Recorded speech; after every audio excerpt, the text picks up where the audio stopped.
itanawiri kwa umoja na uzalendo. Mimi ni Mkenya mzalendo. Je, wewe? Mimi ni Mkenya mzalendo daima. Habari yako leo. Tumerudi hapa katika nne ya Sema na Spokes, Bonga na Gava. Na leo hii tumekuandalia uhondo mzuri zaidi kuhusu vile serikali inaendelea kufanya mambo ambayo yanakufaidi wewe mwenyewe. Kwa mfano, ile barabara ya itoke Gare, iende Kobo, iende Elwak, sijui ifike Modogashe. Hiyo. Sasa DP Kithure Kindiki, His Excellency, anasema kwamba ameenda ameikagua, tulimcheki akiwa huko na iko 40% complete. Na siyo ni maendeleo. Alafu unacheki story na number plates. Saa hii hakuna mambo ya kuwa na zile old number plates. Mkubwa wa utumishi wa umma anaitwa Hopes Felix Koskei ametoa ilani, anasema by 29th of August, kama wewe ni mse unafanya kazi kwa wizara, ministry, kwa department ama kwa agency yoyote, utoe hizo number plate fake hizo bonoko, uchukue zingine zile origi, ndio tuweze kuwa na usalama, tuhakikisha kwamba tunaenda na zile standards za kimataifa. Alafu hapo Gava kuna vile imechora, yani imechora tu vizuri sana, kwa sababu hebu cheki ati saa hii kuna milioni 500 million nakwambia za kununua ile mchele yote kwa kule Kirinyaga, upande wa Mwea, ndio tusianze kuimport hii marais mob hapa. Sio ni pesa mfukoni kwa watu wetu. Hiyo ndio tulisema ile mambo ya bottom up. Kwa hiyo inakuja hivyo, na hapo tunaangalia vile tutakuwa na 1 million acres za irrigation hapo. Leo mimi nimepatana na wadhi wengine kutoka kule India, wanataka kuchukua 35,000 acres kule huko Bura. Waanze kutusaidia hapo, waweze kutusaidia sisi kama Wakenya, na wengine wengi ambao watakuja kule Galana Kulalu. Na kwa hiyo hizo 500 million itasaidia sana. Wewe jipange na hiyo pesa kama unafanya hiyo kazi. Na by the way, kuna story pia nyingine mpya. Saa hii ile gunia ya potatoes, waru za Nyandarua hizo. Sasa serikali imesema tufuate zile kanuni, zile directives, zile regulations za 2019, kwamba gunia moja ni 50 kg. So kama unaongezewa hapo juu zaidi, ujue hiyo ni unaperembwa, hiyo ni kutapeliwa. So ucheki 50 kg maximum, ndio wakulima wetu pia wapate mazao mazuri. Na kuna historia ya CBC, nasikia watu wanasema tu CBC, TBBC, hapana, ni CBC.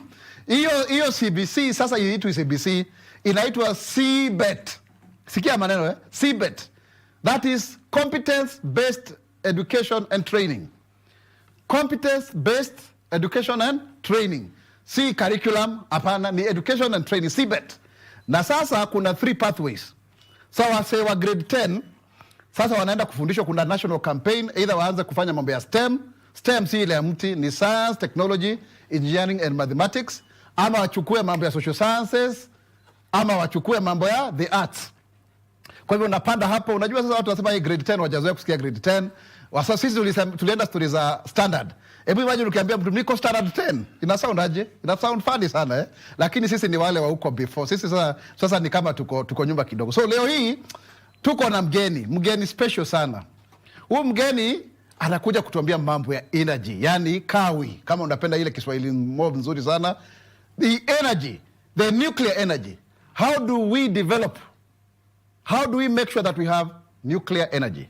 Kwa hivyo wacha nivuke upande mwingine, tumjue ni nani, atuambie ametoka wapi na kuna risto gani leo. Hapa Sema na Spokes, Bonga na Gava. Sema na Spokes, Bonga na Gava.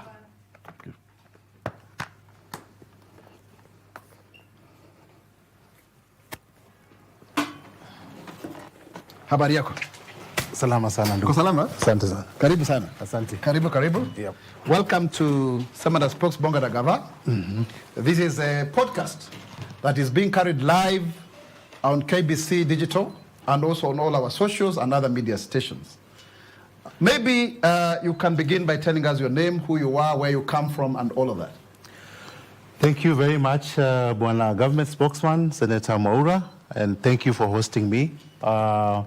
Kwa majina Munite Justus Wabuyabo, nikiwa mzaliwa wa nchi yetu ya Kenya kutoka kaunti ya Kakamega.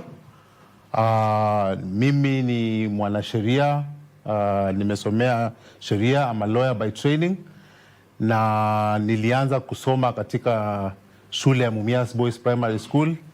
Baadaye nikajiunga na chuo cha Starehe Boys Center ambayo nilifaulu, lakini hapo mwanzo lazima nikueleze kwamba mimi I started life as a herds boy, nikichunga ng'ombe za... Ati ulikuwa unachunga ng'ombe? Wewe mwenye mavazi suti kama ya Taujojo hii. Yes, I started life as a herds boy. Ngoja kidogo wewe Wabuyabo. Yes. Wewe huko kwenu Vihiga kuna ng'ombe kweli? Mumias. Mumias? Yes. Ni Mumias eh? Mumias. Sio Vihiga? Sio Vihiga. Watu wa Vihiga tulikuwa tukiulizana na wao. Whether hiyo Vihiga inamaanisha mahiga, Wakikuyu mnajua mahiga ni nini eh? Kama ni mawe makubwa hapo. Sasa wewe, you were a herds boy. Yes, I was a herds boy. So at what point did you go to school? At what age? I went to school at the age of 7. Oh yeah? That's now standard 1. Standard 1. That's the year 1900? 1980. Wewe ulikuwa umezaliwa 1980 ama tunatiki tu hapa eh? So 1980 nikawa nimeanza shule. Kwa hiyo wewe ni generation X.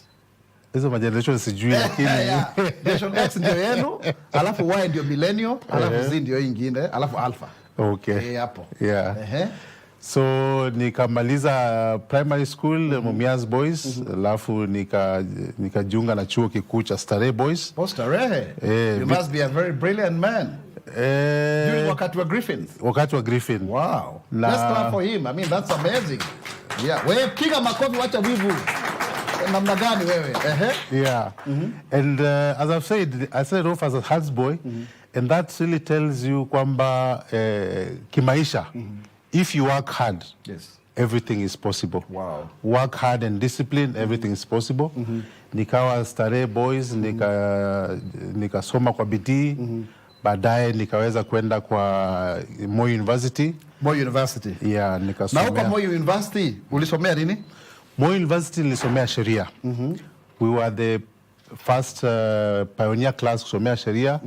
Na katika hiyo class tulikuwa na vigogo kama Deputy President. Ati nini? Yes. Mulisoma na our DP? Yes. Kithure Kindiki? Kithure Kindiki was my classmate. In the law school? In the law school. Tukakuwa ngoja kidogo, alikuwaje hiyo wakati? Wewe tuambie, wewe sasa ndio umeleta hiyo risto. Kwa hiyo lazima tuelezee alikuwaje? Deputy President has always been the same man, a very disciplined man, a God-fearing man. Alikuwa ameokoka eh? Alikuwa ameokoka. Alikuwa anahubiria? Alikuwa anatuhubiria. Lakini pia alikuwa msomi sana. Okay. Very very focused with the studies. Okay. Kuna picha tuliona yake kitambo akiwa amevaa zile nguo zile za hizo siku na Biblia kubwa. So sijui kama wewe alikuhubiria ukaokoka ama ilikuwa namna gani? Mimi niliokoka mapema. Okay. Niliokoka nikiwa high school. Vizuri kusikia hiyo. Kwa hivyo wakati tunapatana mimi nilikuwa tayari nishampatana na Mwokozi. Kwa hivyo lakini pia bado nilihubiria. Okay. Yeah. So tell us now, Mr. Wabuyabo, after Moi University, where did you go to? After Moi University, nilianza ile mambo tunaita pupillage. Wakati huo hatukuwa tunaenda School of Law compulsory. Kulikuwa na ile kitu tunaitwa exemption. Kwa hivyo sisi wale tulikuwa tumesomea hapa Kenya na tulikuwa tumefanya courses zote ambazo ile kitu tunaitwa exemption. So that way you didn't go for another postgraduate diploma? You go straight to you do the postgraduate diploma, yes, but by way of exemption, because you've done the courses already at the university. Okay. Wale wakati wetu wale walikuwa wanasomea nje ndio walikuwa lazimika kwenda Kenya School of Law. So now lakini sasa tulikuwa nafanya pupillage for 1 year. For only 1 year. Yes. So after kumaliza sasa did you go to practice? Yes, I finished and I did some legal practice very briefly with the firm of Lachoni and Dochoni Advocates. But because I have a heart of public service, yes, I joined Kenya Railway at a very young age. Within 1 year, in 2001, I'd been employed at Kenya Railways Corporation as a legal officer. Okay, then you rose through the ranks. No, I worked at Kenya Railways for about 2 years. Okay. Then I went back to private practice for another 3 years. Okay. Then I was employed as a regional legal advisor for International Federation of Red Cross, Wow. where I used to cover the 14 countries in the East African region and the Indian Ocean islands. So you come from the private sector to government, back to private sector, and then you go to the NGO sector now. Exactly. Yeah. That's a serious shift, isn't it? Yes, and that is just me. I like dynamism. I was there for a while, and then I felt like I wanted to give back some of the knowledge that I acquired. Yes. So I went and did my master's and opted to go to teaching. Wonderful. So you did your master's again at the University of Nairobi? I went at the University of Nairobi. Wonderful. I did my master's. Yeah. Then I went to teach at Kenya School of Law. Oh, wonderful. And I have very many of my students already out in the market. Okay. Some of them are even now my employers. On my board, I actually have 2 of my former students on my board as directors. And my company secretary is actually also my former student. Wonderful. You know what is very interesting about the legal profession? So the other day I was counting the people who have a law degree in cabinet. Do you know how many there are? 11. 11 cabinet secretaries have a law degree. Yes. So that says something about your profession. Yes, and it's not unique to Kenya because look at the US, it's the same story. You will find most legislators, presidents have a legal background. Yeah. Because the legal profession sets you up to understand governance and also the interactions of people. Because as you interact with the disputes that people face in life, you get to understand human interaction, and therefore you style yourself in a position to be able to address the issues that people get involved with every day. Okay, so now let's move forward. How did you end up at the nuclear energy, NUPER? Yes, as I mentioned, after my stint at the academia, I taught at Kenya School of Law and also later on at Mount Kenya University. Then I felt my calling back to public service. Yes. Then I went to work for National Water and Harvesting Storage Authority and at Ministry of Water, where I was working as a General Manager, Corporate and Legal Services. I was there for about 9 years. But in between, when NUPER, which before was known as Kenya Nuclear Electricity Board, was created in 2012, before it had existed as a nuclear power and energy committee within the Ministry of Energy. But in 2012, it was created as a saga. I was very interested because, again, they recruited a very prominent lawyer, the current governor of Chako, as a CEO. As a former minister for energy, now coming back to be a CEO of Parastato. Interesting. And I was very interested, and I remember at that time they were advertising. By the way, Ochilo Ayako was my minister in Gender, Sports and Culture and Social Services. Oh, great. He appointed me to be serving the first board of the Disability Council when I was only 20 how many? Or 22 years old. Yes. It's a very great gentleman. So I was very interested in nuclear, and just to mention that when I was in university, I was the best student in international law. Wow. Makofi kwa the best students. And we had interacted with nuclear issues, and I remember at that time there was the question of whether the usage of nuclear weapons was lawful. Yes. And one of the biggest cases that we are taught at the university is about there's a case which was taken to International Court of Justice for advisory opinion on whether any country should have nuclear weapons. And that is when I started learning about nuclear. But for a long time, it looked like nuclear was only available for weapons. But later on, I came to learn that nuclear is applied in literally every aspect of our lives. Tell us more about that. Yes, nuclear technology is applicable in diagnosing and treating diseases. The most notable is cancer. Nuclear technology is utilized to diagnose cancer and treat it. I'm sure you've heard of things like X-ray and radiotherapy and such other things. That is utilization of nuclear technology in medicine. Nuclear technology is utilized in agriculture in very many ways. The first way is that you can use nuclear technology to develop drought-resistant, disease-resistant, pest-resistant, and high-yielding crops. In this country currently, we have a professor in Eldoret University called Professor Miriam, who has developed a drought-resistant variety of wheat, and also which is resistant to wheat rust. Okay. And that will go a long way in guaranteeing food security in our country. Okay. Nuclear technology is also used in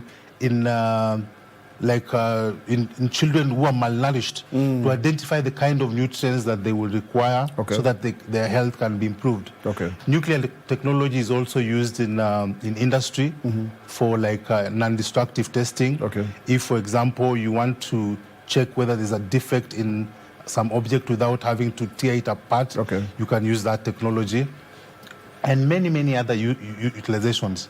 Okay. So nuclear technology is something that is very useful. But most importantly for our case is that nuclear is being used around the world to generate electricity. Now, I remember when I was a student in England, I would only pay £1 for a whole month to have my electricity bill, which I found very cost effective. I think that's one of the cheapest ways to do power. Could you briefly walk us through why our country decided to actually explore this nuclear power, and how is it going to help us in our long-term development goals under Kenya Vision 2030 and beyond? Thank you very much and for that question. I think the idea of having nuclear as part of our energy mix goes back to the tenure of the late President Mwai Kibaki, the NAC administration, which came up with Vision 2030. Of course, Vision 2030 had three important pillars. Relevant to us is the economic pillar. And the vision was to move Kenya into a middle-income country, a country that is industrializing. And then the president had a council known as the National Economic and Social Council, which gave him this advice. But then the question was, how are we going to power these industries that we are talking about? And then they looked around and saw the sources of the country had. Of course, we were largely generating our electricity from hydro, and geothermal was also developing and had become another important source. Then we had wind and solar. But then a country that thinks about its future must plan. And they were able to forecast and realize that these sources that we had were very good, but they were not going to meet all our needs for the future. And when you're talking about industrialization, is that you need power that is stable, baseload, that is reliable, so that you don't want to have electricity that is intermittent. And so let me ask you. So if we are to do power, nuclear power, and Lupea would help us here. What timelines are we looking at, and how much would we be able to generate? We only have about 3,000 megawatts. Right? Yes, currently we're about 3,000 megawatts. Now, for Kenya, we have what we call the Least Cost Power Development Program, which is our energy blueprint that tells us the energy that we have and how what we are going to require in the future and how we're going to generate it. So nuclear has been incorporated in that.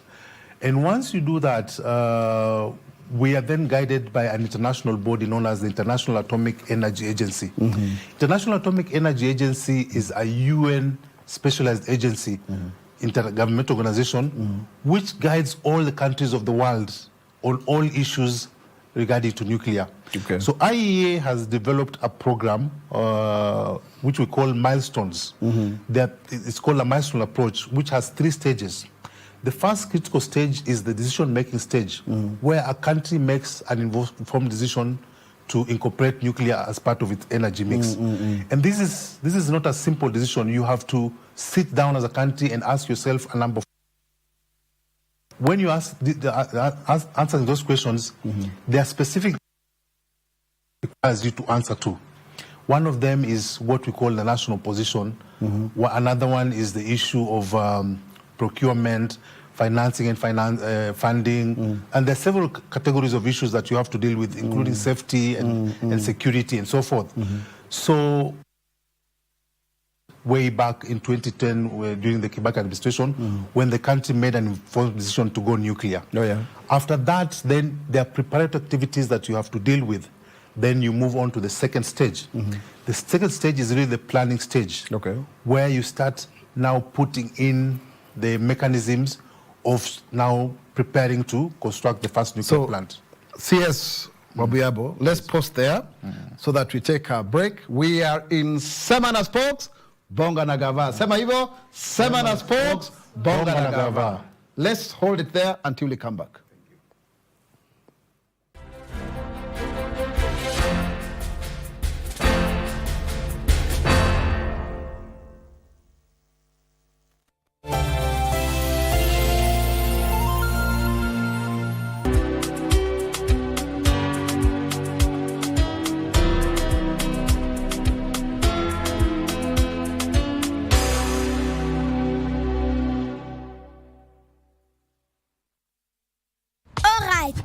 Listen up. Colgate is on a mission. It's kind of a big thing. Colgate Herbal uses traditional nature's herbs and combines it with Colgate Science for healthy gums and strong teeth. New Colgate Herbal with Salt combines traditional nature's herbs with a pinch of salt and Colgate Science. A natural recipe for strong teeth and healthy gums. Imagine a future where you can enjoy the fruits of your hard work without financial worries. A time when you can truly relax, travel, and pursue your passions. To achieve that dream, you need to plan today. With the cost of living constantly rising and inflation showing no signs of slowing down, the money you need today will be nearly 10 times higher by the time you retire. Without a solid retirement plan, you risk financial insecurity when your active income stops. That's why saving for retirement is necessary. Regardless of your age, it's never too early or too late to start planning. Engage with experts from any RBA-registered individual pension plan for guidance in tailoring a retirement strategy based on your current lifestyle, future goals, and desired retirement age. This provides the fixed regular income you'll need after retirement to ensure you live comfortably without compromising your quality of life. The earlier you start saving, the more secure your future will be. Start saving for your retirement today and live your golden years the way you've always dreamed. For more information, visit our website www.rba.go.ke, call our toll-free line 0800 720 300 or email info@rba.go.ke. Secure your future. Secure your peace of mind. RBA, safeguarding your retirement benefits. Kanipaka mafuta halafu akaniambia niziepuse na saitani. Na ukakubali? Si hiyo nitakubali. Wewe unaweza kataa masani. Wewe. Paka mafuta Wewe sikia. Kwani alikuwa kupakwa mafuta akipigwa. Sasa si vile nilisikia ati anatolewa mapepo. Ulipakwa mafuta mwili mzima? Mwili mzima. Na nikaambiwa nisioge mpaka maombi ifike mbinguni. Kawera. Yes. Uliingia hiyo kanisa? Ndio unitoe sabiu. Wewe. Ukampaka mafuta. Huyo ni mama. Which side in the Pacific? Wewe. Kila kona.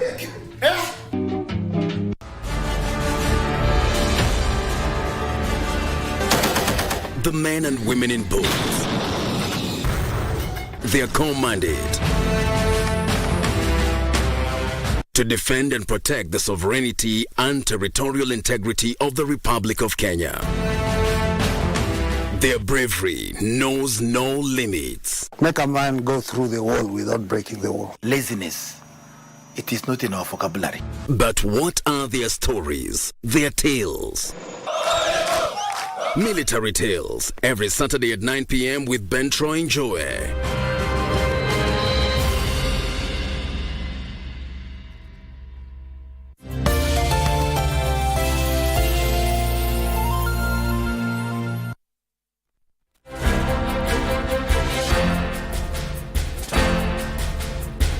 Sema na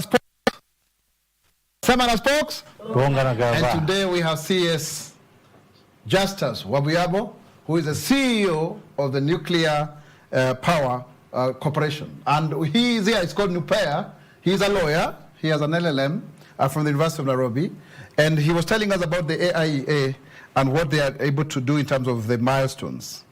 So I think Kenya has been working on this program over a decade. What are the milestones that we have achieved, and when do we really expect to be in the short term? Thank you very much. Kenya has attained a number of milestones in the nuclear program. First of all, we set up a strategic plan for the program, which we have been following carefully. We've been working on the area of the policy. We also carried out a number of activities like working with the parliament to set up the national regulator, which is the regulatory body that regulates nuclear issues. I normally call it the NEMA of nuclear, known as Kenya Nuclear Regulatory Authority. We have also carried out what is called reactor technology assessment, and also carried out the preparatory activities for setting up an operator. An operator actually be responsible for owning and operating the nuclear plant once we'll start the process of construction. Wonderful. Now, in terms of our growing focus on renewable energy, where does this leave nuclear energy in terms of priority? Thank you very much. Let me say that clean energy and is qualified as renewable energy in the sense that it meets all the requirements of net zero, because nuclear in operation. Hang on. What is net zero? You know, explain to Mama Bonga. Yes. Government. Oh, net zero. Yes. Net zero. Net zero ni gani? Net zero ni kusema kwamba you want to avoid activities that are going to produce CO2 that is harmful to the environment. Okay. Yeah. So that you're reducing production of CO2, carbon dioxide, which is harmful, which is a greenhouse gas that is dangerous and causes global warming. Okay. Yeah. Wonderful. And then, so there are concerns about radiation in these sites of Kilifi and Kwale. What are the safeguards that you have put in place? Because these are the sites that you have identified already. Thank you very much. We are in the process of site identification, whereafter we'll carry out detailed site characterization. But there should be no worry about radiation at this point, because there is no plant that is already in place or being constructed even now. What we are doing is currently studies. But when we come to the issue of radiation, there should be no concern, because nuclear power plants are very secure institutions across the world, are very safe, and there's no radiation that takes place. Actually, a person working in a nuclear power plant is exposed to no radiation that is harmful to him, because the way the technology is done is that it is a very safe environment. The reaction only takes place inside the reactor. But outside the reactor, there is no cause for alarm. And the reactor is meant in such a way to manage the reaction in that, and there's no danger to human life or the environment. So tell us, because the president has already given a firm commitment to this program and directive. So what would we expect in the next 5 to 10 years? Yes, what we're going to do in the next 5 to 10 years, we are going to carry on the preparatory activities. Most importantly, this year we are planning to host an international nuclear conference where we want to bring on board all stakeholders to have a candid conversation of what role they can play. Because when we talk about nuclear, many times people think that ni kazi ya watu wengine. Ni kazi ya watu wengine? Yet, sio watu wa Kenya kama sisi. Ni kazi, kuna kazi ya kila mtu. Mtu ya mkono ako pale na kazi, engineer ako pale na kazi, mtu wa transport ako na kazi. We want to make every Kenyan know that there's something in it for everyone. And the nuclear program will generate a lot of jobs for Kenyans, will ensure that we do a lot of value addition, will ensure that we have many industries, but most importantly, will ensure that we have affordable electricity and do away with blackouts. Kenya is now ranked as the 3rd largest economy in sub-Saharan Africa. Where are we ranked in terms of nuclear? I know there are countries that are rushing, they would want to overtake us. Tuko api? Ama tuko tu mahali tumezubaki kidogo kama Even in that space, Kenya is ahead of the rest, because currently the only country with a nuclear power program in Africa is South Africa. And the next one that is about to finish constructing theirs in 2029 is Egypt. And after that, the third one is Kenya. And I can tell you, as the CEO of nuclear power and being also the national liaison officer for IAEA in Kenya, that when you go to IAEA and in those international circles, Kenya is regarded as the country that is very serious about this program, and we must pursue the program with earnest, because everyone knows that we have people who are educated, we have a strong economy, and we have a determined political class that is committed to the nuclear power Kwa hivyo program. ni vizuri kusema kwamba kweli Kenya inainuka, Kenya inasimama na Kenya ina nawiri, si ndio? Kabisa. Kabisa hapa. Now, Sema na spokes. Bonga na Gava. Sema na spokes. Bonga na Gava. Now we are done with this side. Let's hear from you, the audience. We have about, is it 4 questions? Let's have the first question. Thank you for the opportunity to participate in Sema na Spokes. Yeah, what's your Bonga na name and Gava. go straight to the question? Yes. Tell us what you do and go straight to the My question. name is Engineer Flora Kamanja. I'm a mechanical and a nuclear engineer. I chair the Nuclear Energy Committee under the Federation of African Engineering Organizations. I also am a council member at the Institution of Engineers of Kenya, and I'm an energy planner. Now, as a nuclear engineer and a leader in the engineering fraternity, my interest would be, as we plan to have the first nuclear power plant in Kenya, what is NUPEA doing to develop capacity in terms of human resource?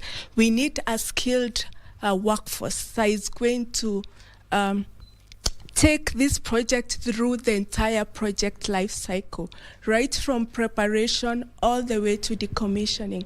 What is NUPEA doing to ensure that we have a skilled workforce so that this project can be implemented successfully? Thank you, Makofi. Question number 2. State your name, what you do, and straight to the question. All right, my name is Dr. Elizabeth Itotia, and I'm glad to be a pioneer for nuclear medicine in this country. And I've seen firsthand what nuclear can do for our patients, from diagnosis to treatment, and we are really making an impact. And you've highlighted the many benefits that nuclear can offer, from medicine to power to agriculture to nutrition. But I still notice that whenever even I'm dealing with patients, they will still react with fear whenever we mention the word nuclear. And the issues of radiation have been mentioned. So what do you think that we can do as professionals to be able to shift the narrative from fear to understanding, and to more of understanding the value that nuclear can be able to bring for us? Thank you. Makofi, Daktari. Question number 3. My name is Beth Mushi. I'm the Corporation Secretary and the Head of Legal at the regulators, that is Kenya Nuclear Regulatory Authority. Mine is not really a question, but just to talk about the NEMA for the NUPEA. So we are a state corporation under the Ministry of Health, whereby our functions are stated in Section 6 of our Act, that is the Nuclear Regulatory Act. And the first one is to ensure the safe, secure, and peaceful use of nuclear power. So whatever we do as a country, maybe ongoing and maybe the decision that will be made by government, will ensure of the safety of this nuclear space. The second thing is also to ensure we protect lives, property, and the environment. And the third thing, just what you asked, is on the safeguards we have in place, especially when you look at our act, the safeguards with regards to the siting, the construction of the plant, and everything. So I just wanted to point that out. Thank you. Biwakili Makofi. That's very good. Then number 4, who is going to ask us that question before we move to the social media side? Good evening, everybody. My name is John Opar, a senior regulator at the Nuclear Regulatory Authority. I'll put it maybe as a question in terms of the role that NUPEA has in strengthening the regulatory and legal framework. Bwana CEO, you've mentioned that one of the infrastructure issues that are required for a country to develop at the preparatory stages a robust, safe nuclear infrastructure is the regulator and the legal framework. It is true, like Madam CS has said, KENRA was established in 2020.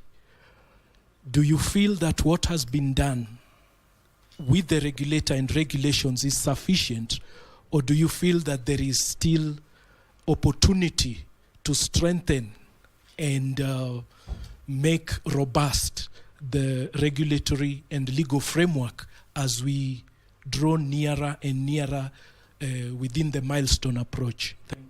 Thank you. Over to you. Okay, thank you very much for those questions by Engineer Flora, Dr. Itotia, Madam C, and Mr. Opar. I'll start with the issue of capacity building. Yes, one of the things that a country must do is to ensure that they have enough skilled workforce that will manage the nuclear power program. And indeed, NUPEA is undertaking that role. What we've been doing so far is that we've been identifying competent Kenyans and taking them abroad to China, to Korea, to the US, to Canada, to all these countries with this nuclear technology for them to learn firsthand. And we've developed quite a number of Kenyans. So far, we are talking about numbers close to 70 individuals. But we need more. And we cannot be able to always take them out. What we are going to do is that we are now trying to work with the national institutions, national academic institutions, that's universities and polytechnics, so that we can be able to develop that training here. And that is work in earnest. Going to Dr. Itotia, yes, I know that there's a lot of fear about radiation. And that has been created by probably the first usages of nuclear for war purposes. But under international law, nuclear technology is not supposed to be used for war purposes, but for peaceful purposes. I think what we can do as professionals is to engage more in stakeholder engagement so that we can remove fear from our people, so that they can know that nuclear technology is available for peaceful uses. Thank you, Madam Mushi, about what you talked about, the role of the regulator. And indeed, the regulator plays a very important role. The existence of a regulator is a confirmation that the government of Kenya is very interested in ensuring that the nuclear technology shall be applied in a safe and secure manner. On Mr. Opar's question about the need for strengthening the regulations, I agree with you that it is very important that we continue to work at the work to ensure that as we get closer to having to start constructing the first nuclear program, we should have a robust regulatory framework. And indeed, it is part of NUPEA's role to work with the regulator and the Kenyan Parliament and all the other stakeholders to ensure that we have a strong legal and regulatory framework to support the nuclear program. Thank you very much. Makofi. We are still in the program of Sema na Spokes. Bonga na Gava. Sema na Spokes. Bonga na Gava. Now let's turn to the other side and hear what we have from the socials. Over to you, Engineer. Thank you very much. Sema na Spokes, Bonga na Gava. Question number 1 comes from someone called Peter Mbugwa on Twitter. He's asking, why is Kenya pursuing nuclear energy while other countries are phasing it out? That's question number 1. Question number 2 comes from Engineer Belen Dubi member on Twitter from Mombasa. He's asking, when is Kenya expected to commission its first nuclear power plant? Question number 3, will the nuclear program create jobs for Kenyans? That comes from Omondi Abraham Christopher from Kilifi County. Question number 5 is nuclear energy cost effective compared to other sources? That is from Engineer Brian Ogechi on Twitter from Homa Bay. Lastly, what safety measures are in place for Kenya's nuclear program?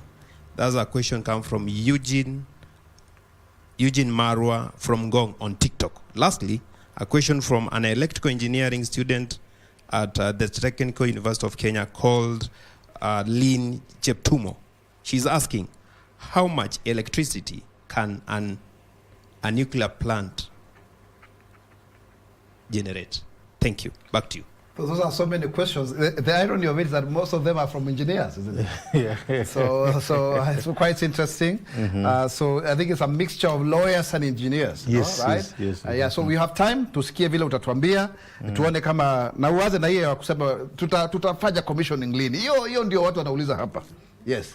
Asante sana. Ama tu ni story na story na story. Sasa tuna Bonga na Gava, tuna Sema na Spoke, lakini tutaanza lini? When is the commencement date? Hii sio story ya Jaba. Sio story za Jaba. Bakofi hapo kama sio story ya Jaba.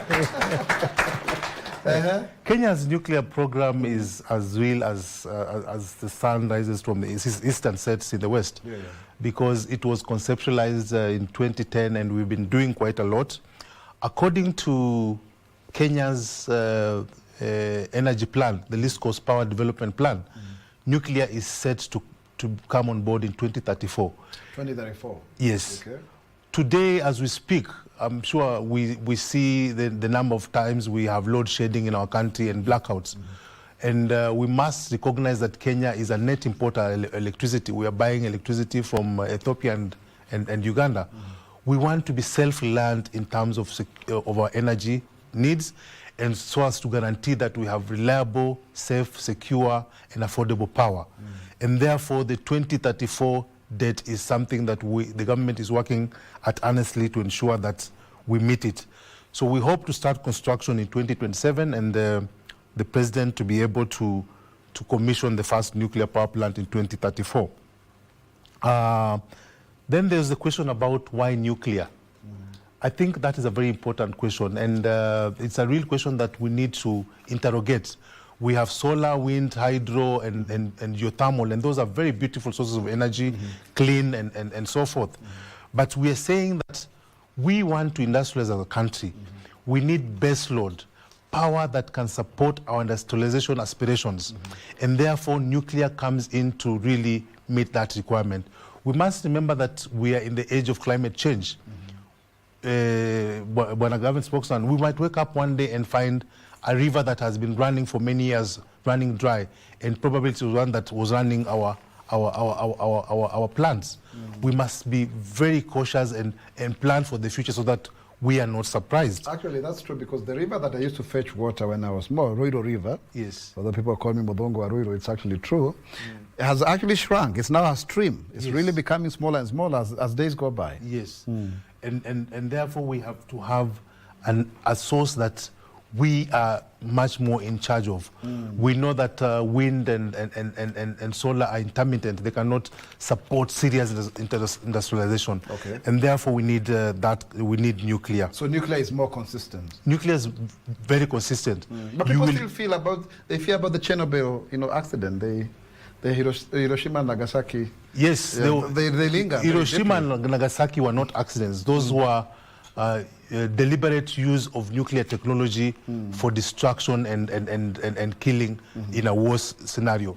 But as I've mentioned, today's we have an international treaty which requires that all countries with nuclear arsenal should undertake disarmament. Okay. So that the countries with nuclear weapons are supposed to be destroying them. And those that don't have nuclear arms are not supposed to pursue development of nuclear weapons at all. So the only mandate that countries can do with nuclear is for peaceful uses. And therefore, in regards to accidents, yes, we had an accident in Chernobyl, but that, as has been pointed out, was an accident. And because of what was learned from that accident, the current technology has addressed the things that led to that accident, and it's not likely to happen again. Very good. Thank you very much. And when it comes to the cost of nuclear power, is it cost effective? Yes, nuclear is cost effective, but we must say this, that nuclear, I like comparing nuclear to, like, if you buy a plane. A plane is very expensive at the beginning, but a plane will take you to far places at a cost a costly price. For example, if you were to go from here to New York, would you rather go by a bicycle or a car, or will you go with a plane? The plane will easily take you there in a shorter time, and you will be able to do your things. The same thing with nuclear. Nuclear is expensive at the beginning. The initial capital cost is very expensive. But we're talking about a project that is going to serve you for about 80 to 100 years. Yet, this is a project that is able to repay itself within 15 to 17 years. So that the remainder of the years, it's a bonus project. And the operation and maintenance cost for a nuclear power program is very, very low compared to other sources. Therefore, when you look at it, you find that most other sources, some of the best that we have, like geothermal, are going to give us electricity at 13 cents per kilowatt hour. But nuclear, when you do an analysis, is going to give you at about 8 cents per kilowatt hour. So it's much, much cheaper. It's much, much cheaper. Yes, yes. And what about electricity? In the long term. And it will give you steady, stable supply. What about electricity? How much do we get per kilowatt? You will get the amount that you require at it's stable, as in you don't it doesn't go up and down. Yes, exactly. Yes, load shedding. Yes, there's no load shedding. So it is really reliable. It's like when you're doing rain-fed agriculture and irrigation agriculture. When you're doing irrigation agriculture, you don't go sleeping and just hoping. You know that you will have provided the plants with the water that they require, and they will grow. But when you're only depending on the rain, if there's a drought, then you're likely not to have a harvest. But with nuclear, you will get what you expect at all times. Yeah. Wonderful. I think that's a very, very insightful, moment. So just maybe in a nutshell, tell us, Nupea, where are we in terms of the strategic plan implementation, in terms of your own internal capacity, in terms of opportunities that maybe young people may want to benefit from? What do we have? What do we have in there? Yes, Nupea, as I've mentioned, we are at a stage where we are about to move on to the critical stage of construction. And when we get to construction, nuclear projects employ upwards of 10,000 people directly. 10,000 during construction. Okay. And those are many numbers. Only jobs kwa ground. Hiyo ni jobs direct. Okay. And we're not talking, those are direct jobs. Tuko na mpango wa jobs kwa ground, kazi kwa ground, kazi kwa mtandaoni na kazi majuu. So hizi ni kazi kwa ground. 10K. Zinakuja tu hivi pap. Yes. Engineer wote ambao wako hapa wanapata nini? Wanapata job. Yes. Na kwanza naona sijui kama siku hizi tumezeeka, lakini mamanzi naona ndio wameinuka kwa hiyo maneno bana. And of course, you expect that those people who will work on the plants will need accommodation. Yes, please. So the landlords are going to get jobs. Those people will need food. They will need transport. Yes. So there are all those indirect jobs that are going to be created. Yes, yes. So there are very many other jobs that are created.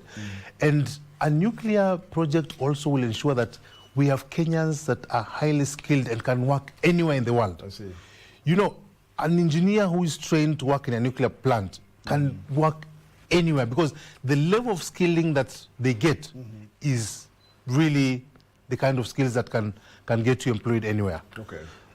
We're also talking about the other benefits that will come by that, because with having affordable, reliable, stable energy, we'll have industries that will do commodities value addition and support the idea of creating a foreign exchange balance for our country, so that we will be exporting finished products and not always exporting raw materials and importing finished products that causes us to spend more dollars outside. So tell us about nuclear as we conclude now. Nuclear and medicine, because we are talking about the negative effects, but how does it help medicine? Maybe you can go deeper into that. Yes, nuclear and medicine is very important. First and foremost, we've already pointed out that it is used in the treatment of cancer. Okay. Yeah, and also it is used in treating malnourished children. Okay. But also if we use nuclear technology in agriculture, we will ensure that we have crops that have good nutrients that will support the right health for our people, so that the crops that are being grown and produced have the right nutritional value. And we're also talking about the idea of ensuring that we are controlling our post-harvest losses through using nuclear technology in a process known as food irradiation. Through the process of food irradiation, you are able to kill pests and diseases in our harvest so that they are not destroyed by pests. Very interesting. And you must remember that a lot of the international market is now frowning upon crops that are treated using chemicals. Yes, that's true. So with nuclear technology, we are able to sort out that problem as well. Thank you very much for all of that. Very good information that really we didn't have, isn't it? Yeah, that we are learning a lot. Now, giving us your closing remarks, maybe your final thoughts, your punchline. What do you have to tell us? And then after that, we'll stand with you here and we'll do something together as we face the cameras. Yes, I think nuclear is the future, and our government has been a very strong supporter of this project. The president has been a strong promoter of the program. When he was the deputy president, he hosted an international nuclear conference, and we actually need that kind of support, because for a nuclear program to progress, there's something we call national position. We need a strong pronouncement from His Excellency, so that international partners that we're going to work with can generate the necessary confidence to be able to work with us in this journey. As we speak, we have MOUs with the United States of America, we have an MOU with China, and we are also developing an MOU with Korea, which are some of the leading countries that export nuclear technology. With a bold statement from the presidency, those development partners will be able to work with us in confidence, because the development of this program is capital intensive and will need development partners. Once we have that statement from high up there, these development partners should be able to put capital on the table. Thank you very much. Let's clap for our guest. Thank you very much. Stand with me here now. Look at the camera there. Then you say, Mimi ni Mkenya mzalendo, J wewe, 3 times. And then you finish with Daima, okay? 1, 2, 3. Mimi ni Mkenya mzalendo, J wewe. Mimi ni Mkenya mzalendo, J wewe. Mimi ni Mkenya mzalendo, Daima. Thank you. Tumefika mwisho.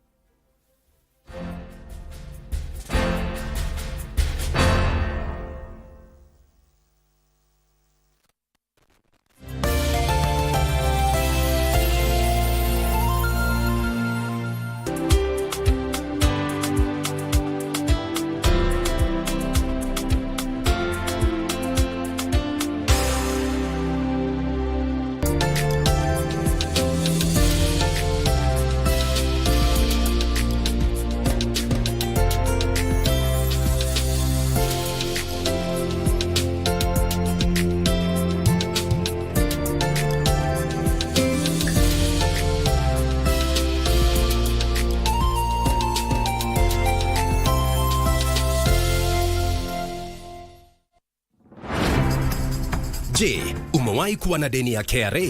Basi usiwe na shaka. KRA wakishirikiana na KBC wamekuandalia roadshow murwa kabisa. Jiunge nasi tukufahamishe kuhusu KRA Tax Amnesty Program na jinsi utakavyoweza kusamehewa adhabu na riba na KRA. Pia tutakuwa tunakusaidia kujaza fomu za kodi za mwaka 2024 na kukusaidia na huduma za KRA kwa mtaa wako.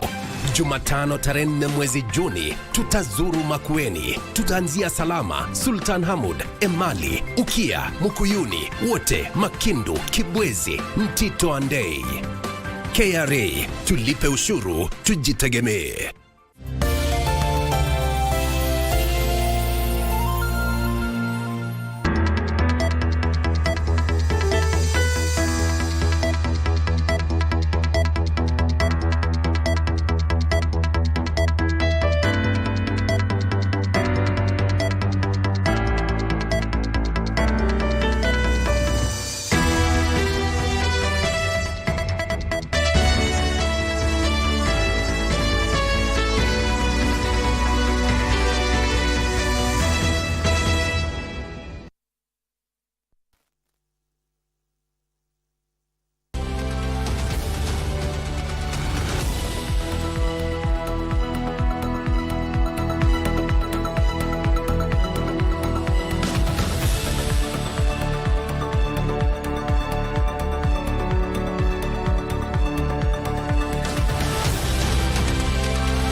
It is the Tuesday, the third day of June.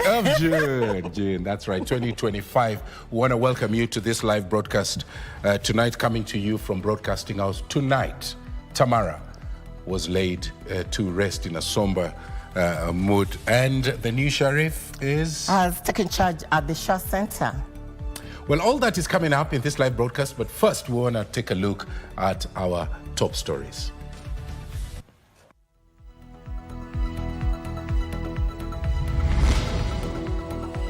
Justice for activists. Human rights organizations to seek justice for Boniface Mwangi and Agatha Atuhaire in the East African Court of Justice. Housing the police. President Ruto directs 20% of affordable housing units to be allocated to KDF officers and the police.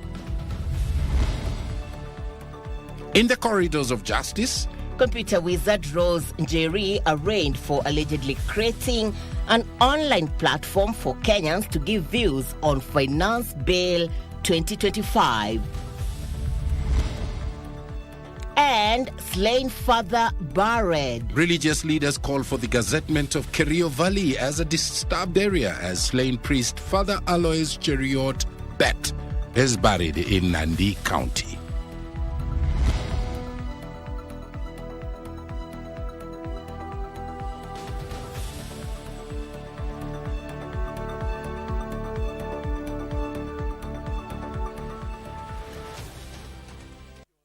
Joining us, my name is Tom Boyer. I am Mchumodim. Our socials at KBC Channel 1 on X, Facebook, and YouTube. Our sign language expert tonight is Anne Wangeshi. Now, our lead story tonight, President William Ruto has issued a directive to allocate 20% of government-constructed affordable housing units to uniformed officers, including the Kenya Defence Forces and also the police. The head of state made the announcement during the launch of the Central Bank of Kenya Police Housing Complex. Now, he said that the directive is aimed at providing long-term stability to officers who often face housing challenges, particularly in high-cost urban areas where government housing has historically been seen as adequate. This report is compiled by Khalid Abdullahi. President William Ruto on Tuesday launched the Central Bank of Kenya Police Housing Complex at Industrial Area, Nairobi County. It is here the President Ruto announced a major policy shift aimed at improving housing for Kenya's security services. As part of our policy program, 20% of whole housing units being developed under affordable housing across the country will be ring-fenced for members of our disciplined forces from the military, the National Police Service, the Kenya prisons, and the National Youth Service. This housing structure that you're opening today is giving dignity to the police force. People who we expect, they take care of our lives, they protect us, but we've never accorded them the kind of dignity that they deserve for the work that they do. The announcement paving way for uniformed officers, including the Kenya Defence Forces, National Police Service, Kenya Prison Service, and the National Youth Service to get adequate housing. The head of state noted that the government was also introducing flexible and subsidized financing options to ease home ownership for officers under the program. These officers will benefit from affordable financing through single-digit interest rates, as low as 3% for those who will buy social housing, 6% for those who will buy affordable housing, and 9% for those who will want to buy the high market houses. In addition,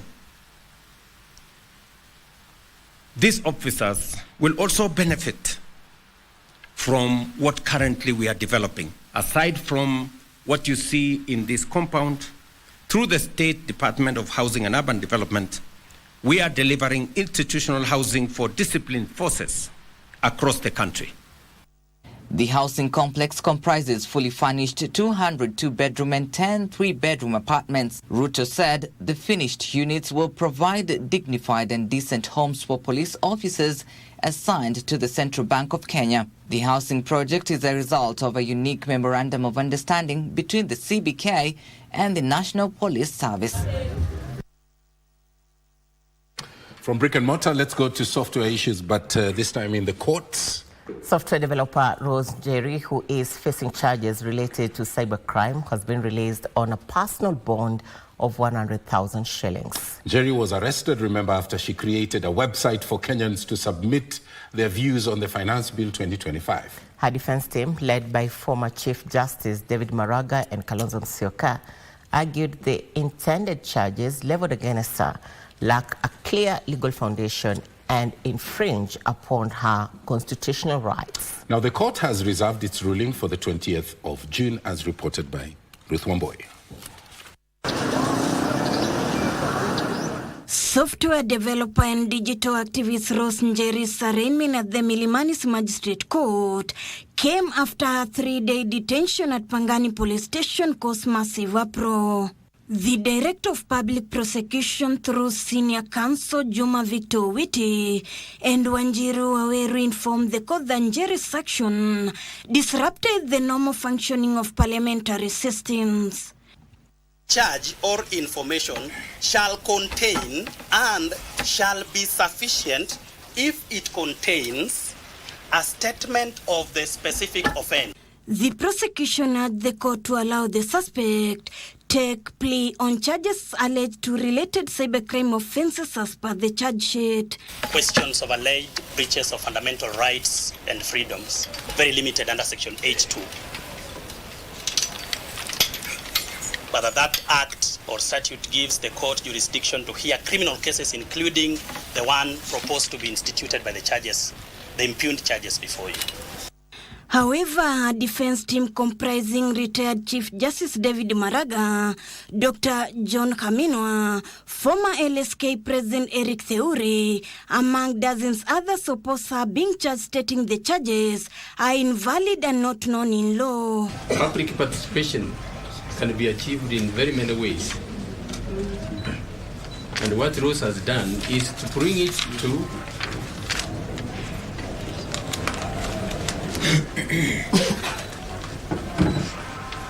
the entire public who may wish to get electronic copies to know what is in the bill. This charge should be thrown out.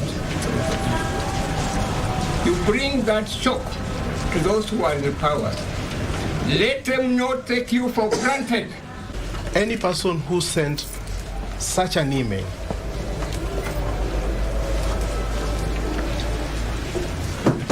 can be the subject of such a charge.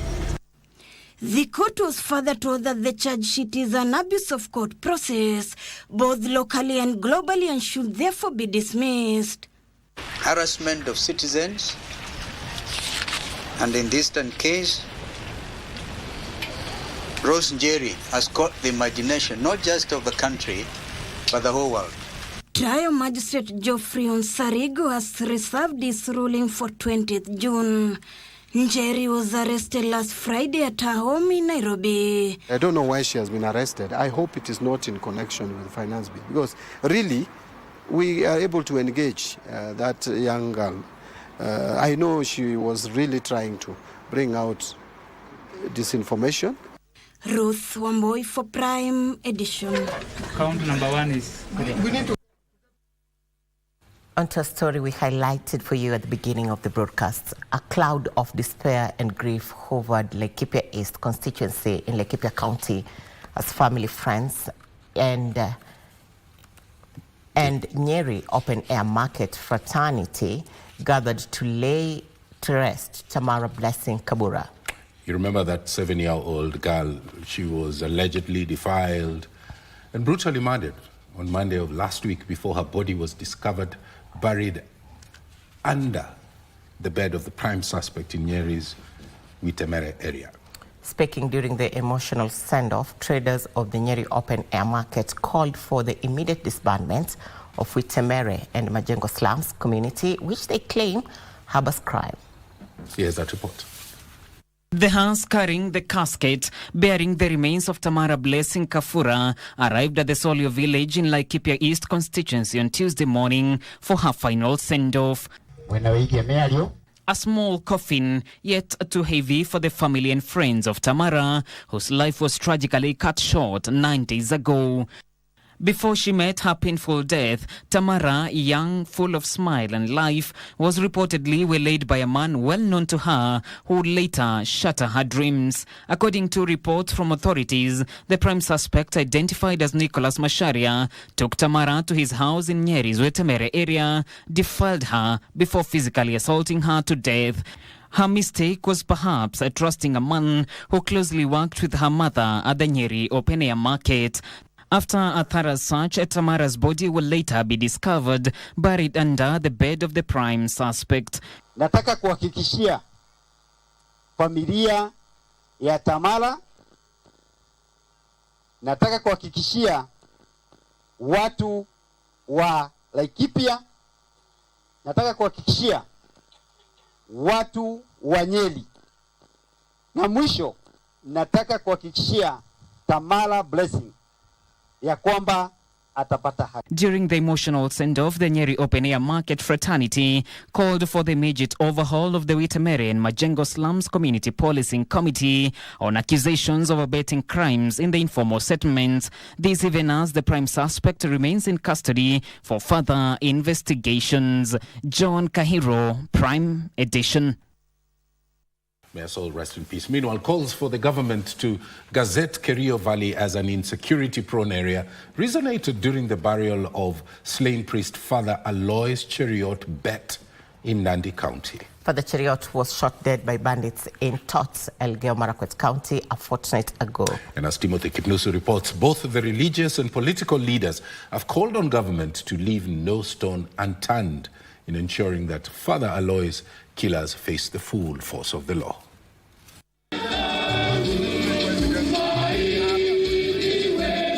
Somber mood engulfed the burial of the slain priest Father Alois Cheriot Bet in Nandi County on Tuesday.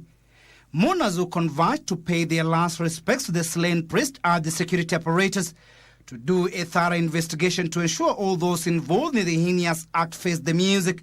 Hii kuwa Father Alois sio aliua Father Alois kimakosa, ni kwa sababu walikuwa wamekuwa cornered. Wamezuiwa kuiba ng'ombe, wamezuiwa kuumiza watu wale wengine, sasa wakarudi sasa uchogozi. Hao walifu ikutana na sheria. Mimi sitasema kwamba wauawe, sitasema hivyo, lakini wapatikane na sheria ifanye kazi yake. Led by Nandi Senator Samson Cherargei, the leaders at the same time urged the government to declare Kerio Valley as a disturbed area. Hiyo eneo la Kerio Valley lazima ikuwe gazetted as disturbed area so that operation can be done. Kama ile ilifanyika Mount Elgon kufukuza SDLF pale, ni operation disturbed area. Deputy Inspector General of Police Eliud Lagat used the occasion to assure the family that justice will be served. Nataka niwaombe nyinyi wote mtusamee na tunawahakikishia hii kifo ya father inaweza kuwa turning point ya hiyo vita iko Kerio Valley. Wengi wetu tujawahi lala. Kama mimi nimekuwa governor tangu niwe governor, nilienda kwa president siku ya kwanza.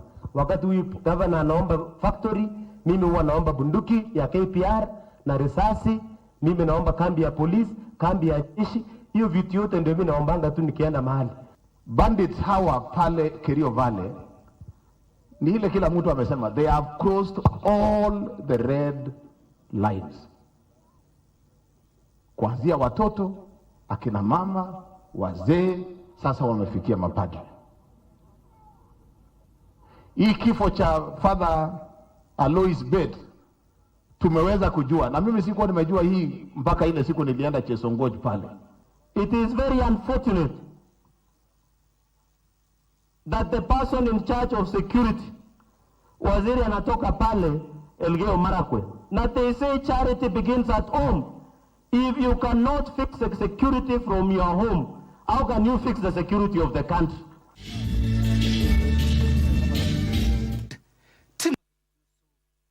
As Father Alois was being buried in Kerio, in Nakuru, the families of Simon Yego, a Probox PSV operator, and Kipiatich, aged 22 years, are crying for justice after the two bodies were found dumped in Rongai at the border of Nakuru and Baringo County.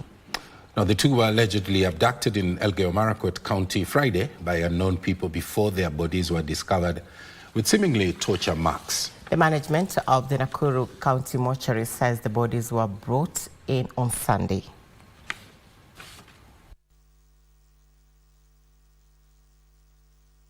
Mmoja Kibiatich alitolewa kwa kitanda. Tot Health Center alikuwa ameenda treatment ya malaria, akatolewa kwa kitanda. Wa pili Simon Yego Chacha alikuwa kwa biashara yake, akasimamishwa kwa gari yake na akachukuliwa. That Friday tumepata hao watu kwa mochari hapa, wako na alama ya tocha, wameteswa sana. We are really saddened kama familia, and we really hope something will need to be done because Kerio Valley is bleeding seriously. Tunataka tu uchunguzi ifanywe na sisi kama familia tupate yake. Ni kwa hata kama ni makosa, kwa nini ukate mtu mikono, ufurutie mwili chini? That story brings us to our first break on Prime Edition. Coming up, more with the detail and clarity you deserve. Stay with us.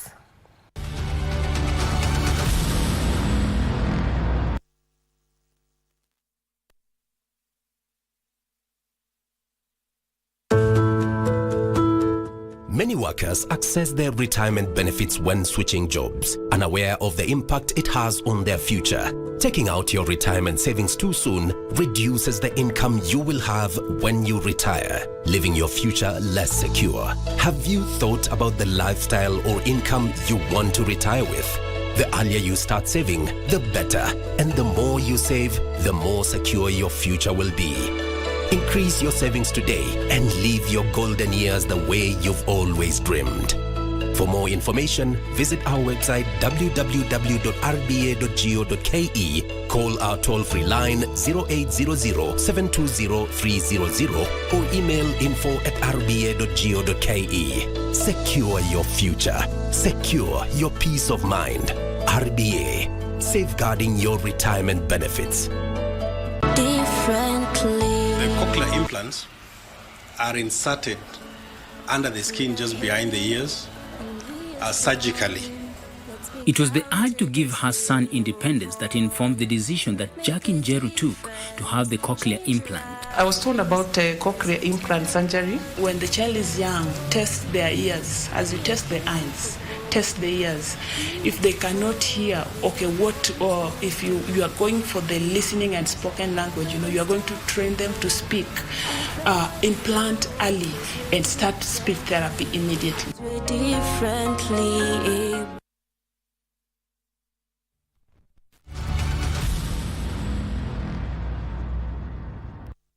come back our socials. At KBC Channel 1 on X, Facebook and YouTube. People's Liberal Party leader Martha Karua has disclosed that human rights organizations will seek justice for activists Boniface Mwangi and Agatha Atuhaire of Uganda at the East African Court of Justice and African Court of Human and People's Rights for atrocities committed by Tanzanian authorities. She has called on the African Union Commission to form a commission of inquiry to probe the matter. A day after activist Boniface Mwangi and Agatha Atuhaire of Uganda narrated their ordeal in the hands of Tanzanian authorities while in detention incommunicado, People's Liberal Party leader Martha Karua says human rights organizations will seek justice at the East African Court of Justice, African Court on Human and People's Rights, and other avenues. I know the East African Law Society is filing an action against the authorities in Tanzania, in the first instance, in the Tanzanian courts. We'll be suing in the African court and on any other site possible internationally. Karua also calling on the African Union Commission to launch a probe into the matter. We call upon the African Union through the African Commission on Human and People's Rights and the UN Human Rights Council to establish a commission of inquiry into human rights abuses in Tanzania, in Uganda, and Kenya. The people we have mentioned affected are just a tip of the iceberg. Karua saying persons involved in committing the atrocities against the duo, including torture and sexual assault, must be held to account. We urge you to impose targeted sanctions on individuals, not on countries, on individuals responsible for enforced disappearances, torture, and suppression of civic space. And they're known. In Tanzania, at least we now know. She, however, raised concerns over the silence of the international community, the United Nations, and the African Union over abuse of human rights. This is no longer a Tanzanian issue. It's no longer a Ugandan or a Kenyan issue.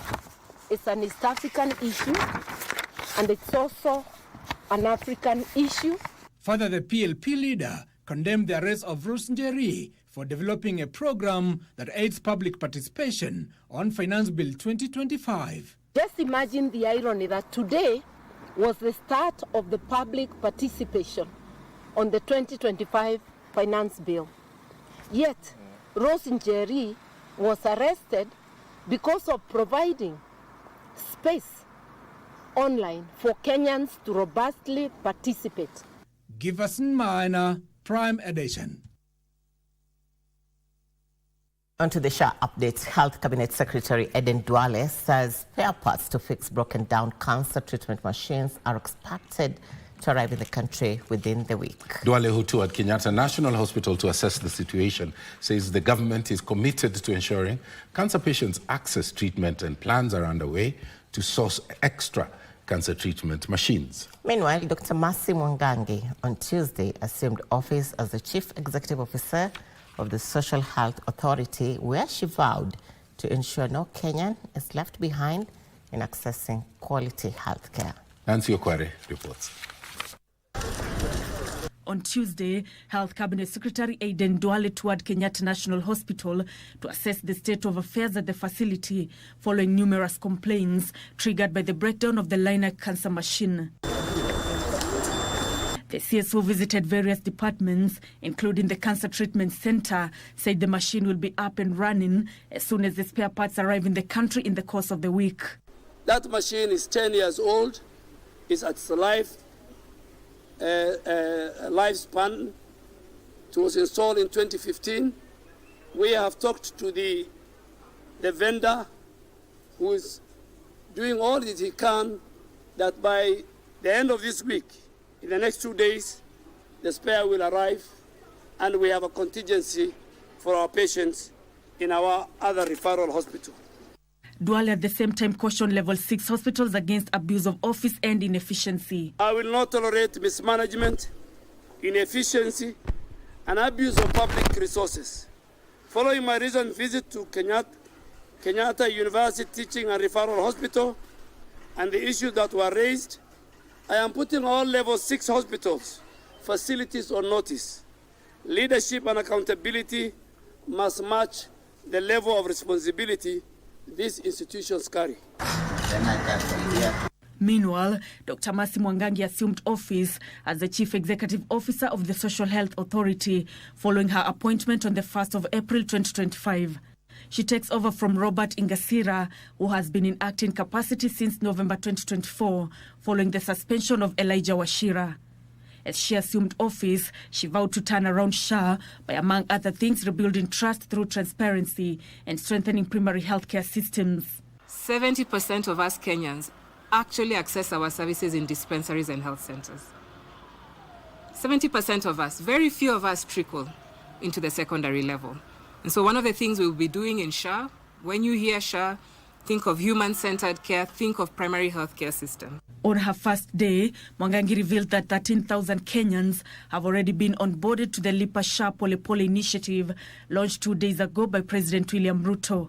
Through this initiative, Kenyans with unpredictable incomes are said to benefit as they can pay premiums daily or monthly installments. Whereby a chunk of your annual premium will expect you to pay for it, and then the remaining balance of that premium, you will be able to opt in to paying it either daily, monthly, weekly, for you to be able to actually get SHA. So you have income in a year, you can easily pay 20,000 for your insurance for your family, but you can't get it today.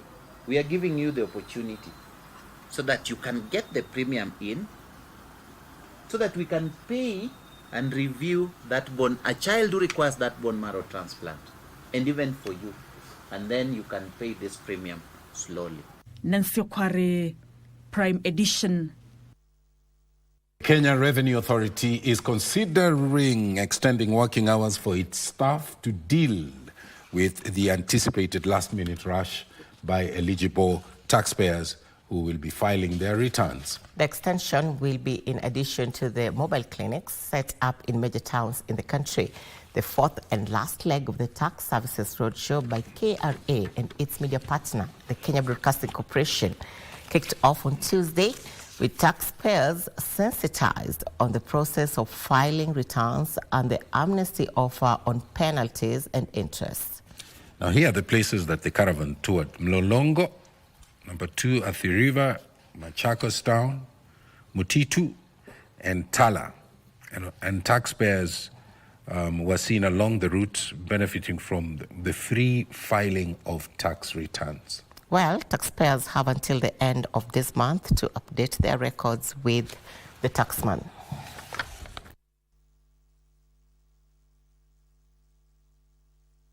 Key to note is that this is a golden opportunity for you to start afresh. It's an opportunity that we are not going to extend further. The deadline is 30th June this year.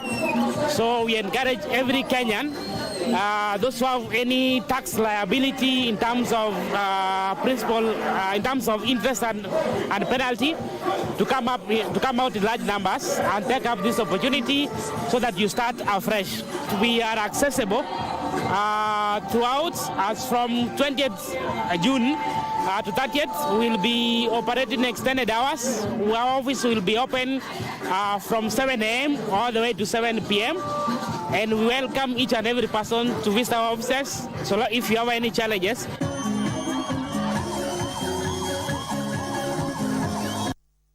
In other news, former Budgets Committee Chair Ndindi Nyoro has raised the alarm over what he terms as questionable borrowing by Treasury, risky use of pension funds, and critical shortfalls in the national budgets. Nyoro demanded clarity on how much the country is borrowing, the interest rate, repayment period, and total cost of the monies by maturity.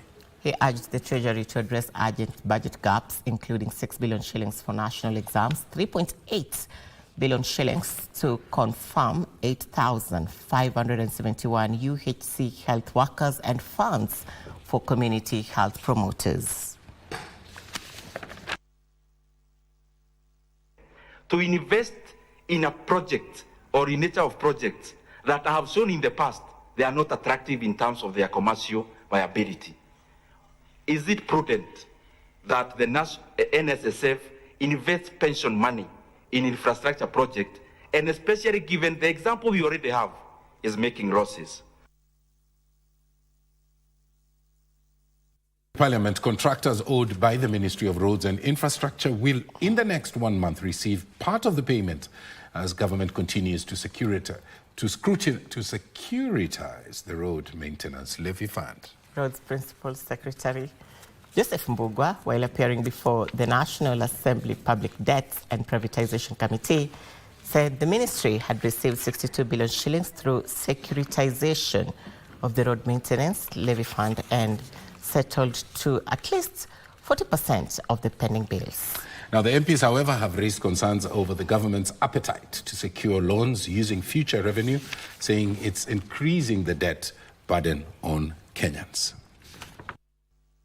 As at July 2024, the State Department of Roads and Infrastructure owed contractors 166 billion shillings, for works completed and 800 billion shillings for outstanding projects.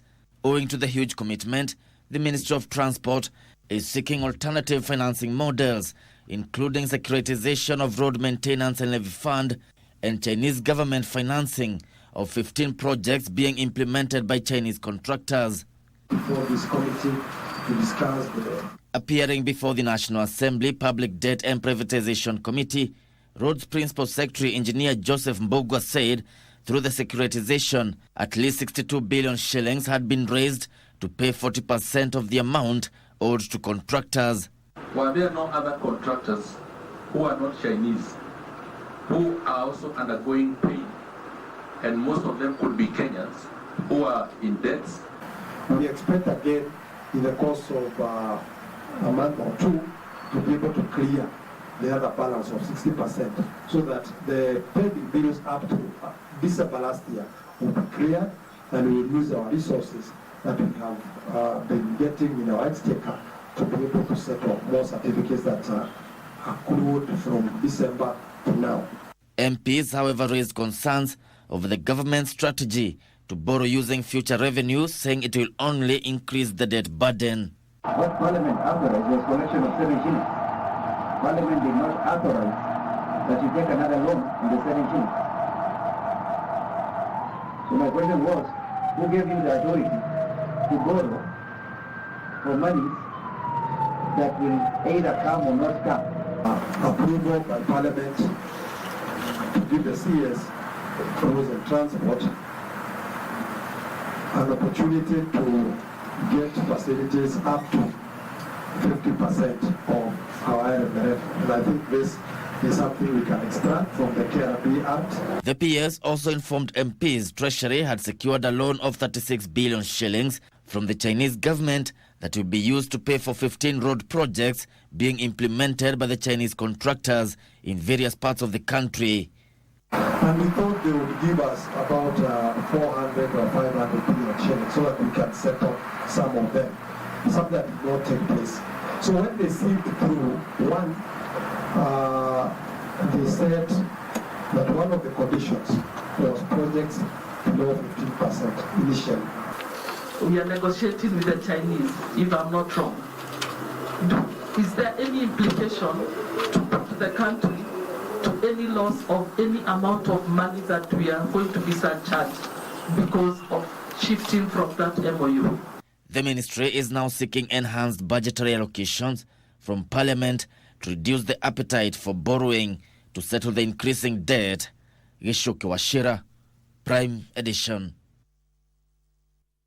Kwale Governor Fatuma Achani risks being surcharged 2 million shillings after making irregular payments to the Council of Governors to cover operational costs for the 2023 devolution conference held in Uasin Gishu. The county government made a contribution of 4 million shillings in total for the financial year 2023-2024, 2 million shillings to cover the cost of Kilifi participating in the conference, and an additional 2 million shillings for operational costs already catered for under the Intergovernmental Relations Act. Now, the senators have recommended to Ethics and Anti-Corruption Commission EACC to recover the 2 million paid to the council.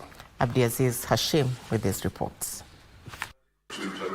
The debate surrounding the county governors making irregular payments to the Council of Governors has once again resurfaced. 350 million to deliver a governor's residence. What is special about this house? It's worth it. It's worth the amount, even though... Governor, it's worth it when there's medicine in hospitals. It's worth it when your food processing plant is complete. It's worth it when your markets are functional. This time it was Kwale County on the spot. And I thought that's where you are hiding your COG contributions. This is after the county government made a contribution of 4 million shillings in total for the financial year 2023-2024 towards the devolution conference in Uasin Gishu. And you paid 4 million for those services? I've not paid for Homa Bay. No, Governor, leave Homa Bay out of this. And what is that? That is what is used to run support Council of Governors. That's operational expense, which is clearly provided for. While the senators did not take issue with the 2 million shillings paid to cover the cost of the county participating in the conference, the Auditor General raised queries of an additional 2 million shillings expenditure to foot the council's operation cost already catered for in the Intergovernmental Relations Act. Our problem is contribution for operational costs of the COG. That should be borne by the consolidated fund. The Moses Kajwang-led committee has since recommended to the anti-graft body EACC to recover irregular contributions made to the council within 60 days of adoption of their report. So I think to avoid wasting time, we'll just be asking EACC. Patricia, we had a conversation on how to give effect to this. We need to have a discussion on how to give effect to this recovery. The Auditor General, Nancy Gathungu, had recommended the stoppage of the irregular payments to the council and any governor violating the recommendations be surcharged. Further, the county governor was also at pains to explain why she requires 350 million shillings to construct her residence. A palatial residence for the governor. Is it fair? We have to conclude the governor's residence. It has so many things. Apart from the house, it has a conference, an office. It has so many. The project, which was estimated at 149 million shillings initially, exceeded the Salaries and Remuneration Commission ceiling of 45 million shillings. Because it sounds immoral to spend 350 million on the residence of a governor. County has not paid for my house. No, I'm just saying. And even now, I still live in my house. If the governor of Kwale lives in a house of 350 million, and the house you live in is sufficient, right? Yes, it's good enough for me. It's enough. In fact, I don't even want to live. So have you ever asked your predecessor what was the thinking behind this development of 350 million? The project is on a prime 7-acre piece of land in Kwale County. Abdiaziz Hashim for Prime Edition. Glad you're watching Prime Edition. We are taking our third commercial break. Coming up, Nemo with the day's business, and Wahome will be on set later on looking at the day's sports. Stay with us.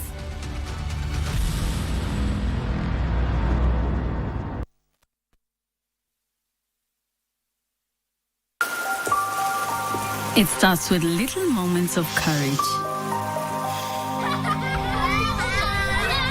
To stepping out into the new world with confidence. Taking leaps of faith.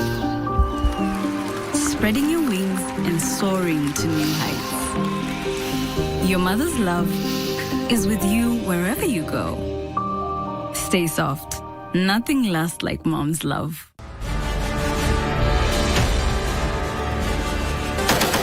The men and women in bold. They are commanded to defend and protect the sovereignty and territorial integrity of the Republic of Kenya. Their bravery knows no limits. Make a man go through the wall without breaking the wall. Laziness. It is not in our vocabulary. But what are their stories, their tales? Military Tales, every Saturday at 9 p.m. with Ben Troy Joe.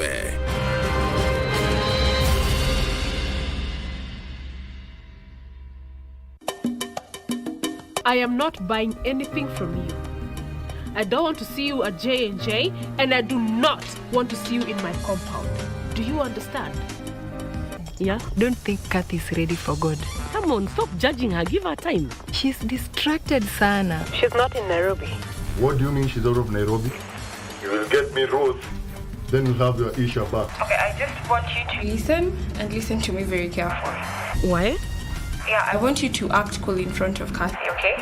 Nikusaidie na nini? Naenda kwa nyumba ya mama Ruth kufanya nini? Mimi nimetumwa files, nataka tu kuchukua files hapa na niende job.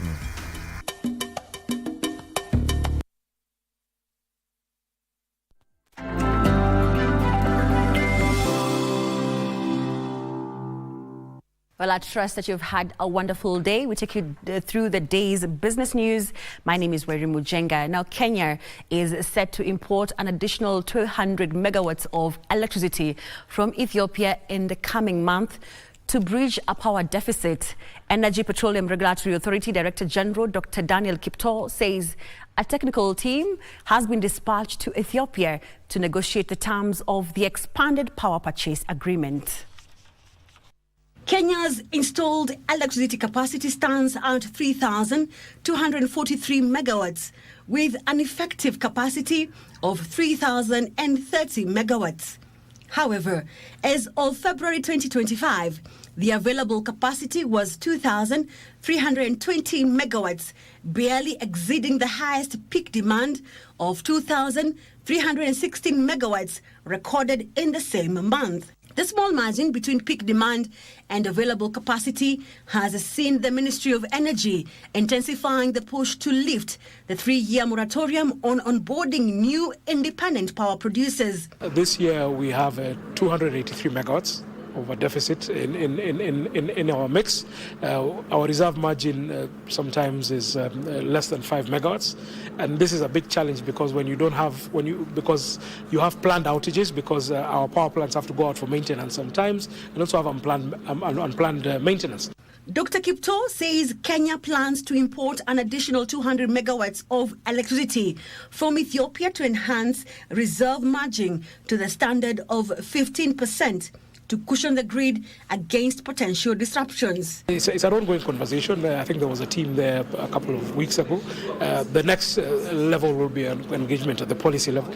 So really buying power from our neighboring countries is not necessarily a bad thing. But again, there's an issue of national security, which is an issue of energy security, that we need to be self-sustaining. But also Kenya needs to be able to develop its geothermal resource and all the other resources and be able to export power into our neighboring countries. He was speaking at the launch of the IPRA Research and Innovation Conference. Data collection and interpretive techniques for soil health management is being intensified to ensure farmers are well advised about the crops and fertilizer to use for optimum food production. Agriculture Cabinet Secretary Mutahi Kagwe has pledged to ensure results from the soil sampling and testing are disbursed promptly to smallholder farmers. The latest edition of the Soil Atlas indicates that degraded soils reduce agricultural output by 30% in Kenya. Most of the soil degradation has been fueled by poor soil management techniques.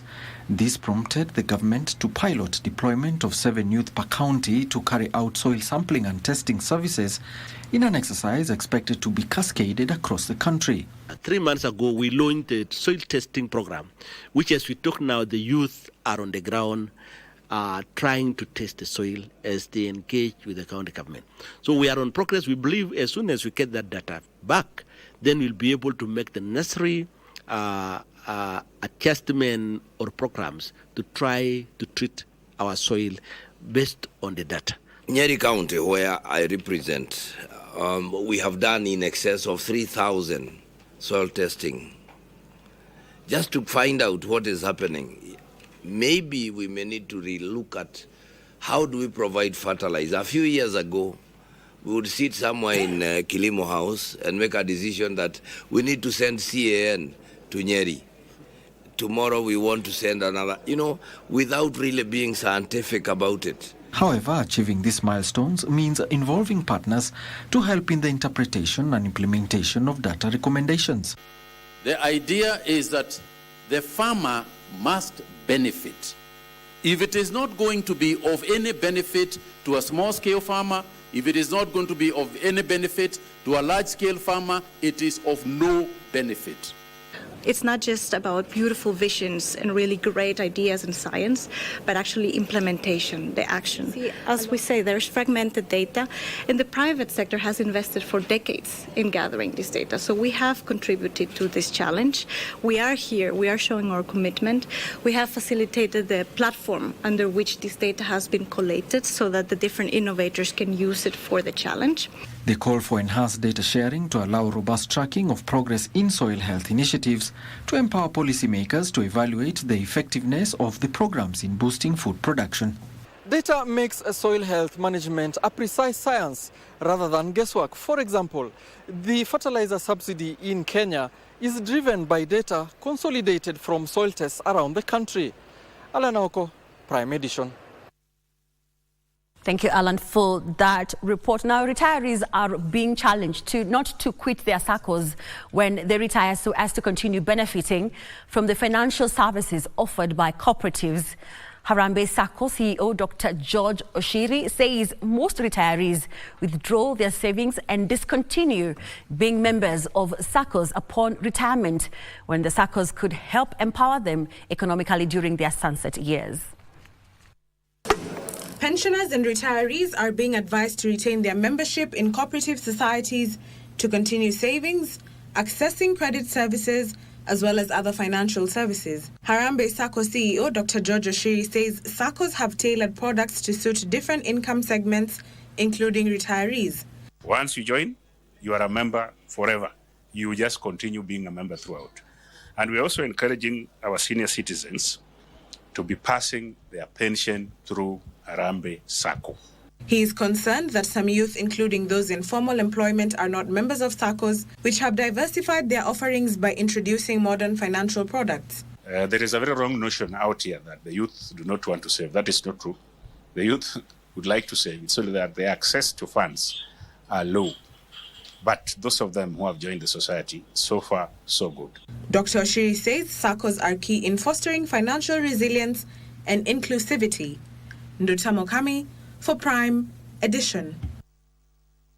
The Kenya Institute of Suppliers Management says over 40% of supply chain practitioners across the country are unqualified and operating illegally. Now, the Kenya Institute of Suppliers Management Chief Executive Kenneth Matiba says counties lead in non-compliance with practitioners lacking valid practice license, which is illegal according to the Supply and Procurement Management Act. The countrywide compliance check by the Kenya Institute of Supplies Management targeted 109 institutions, including 20 ministries, 13 counties, 21 private institutions, and 55 state corporations, where it emerged that 15% of the practitioners were practicing illegally. And we have therefore taken the necessary steps to ensure that we discharge our mandate in accordance with the law, by making this information public and by encouraging those employers to ensure that these members who are working in the supply chain functions are duly registered and licensed as required by the law. Following the survey, the Institute has initiated disciplinary proceedings against 116 practitioners found to be practicing without a license. The disciplinary committee has determined that 93 cases should proceed for hearing. The state of non-compliance, first, is a legal matter. But again, in terms of service delivery, it means then the legitimacy of procurements arising from processes overseen by those officers may also be exposed. We encourage professionals to be in good standing so that then the professional opinions that they give to their employers as required by the law are professional opinions that can be supported within the legal standing of the law. With the bulk of anomalies cited within the devolved units, the Institute will be partnering with county governments and private players to enhance full compliance with the law. Right now, they're doing what we call TOT rollout, but KISM is a very key partner in the training of supplies practitioners or procurement professionals in the rollout of EGP. So we are very much joined and very much in sync with the National Treasury in ensuring a seamless rollout. The Institute is backing the rollout of e-government procurement by the National Treasury to ensure a seamless rollout of the digitized system, which will enhance transparency and openness in the sector. Regina Manyara reporting for KBC Channel 1.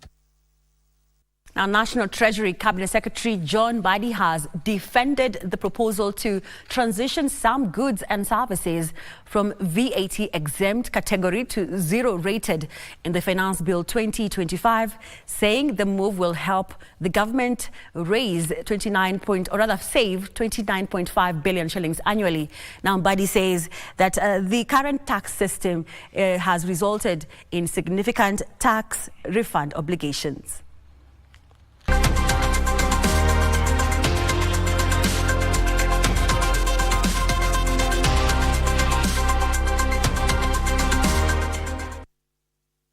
The National Treasury has proposed a shift in the tax treatment of some goods, such as bread and milk, reclassifying them from zero-rated to tax-exempt under the Finance Bill 2025.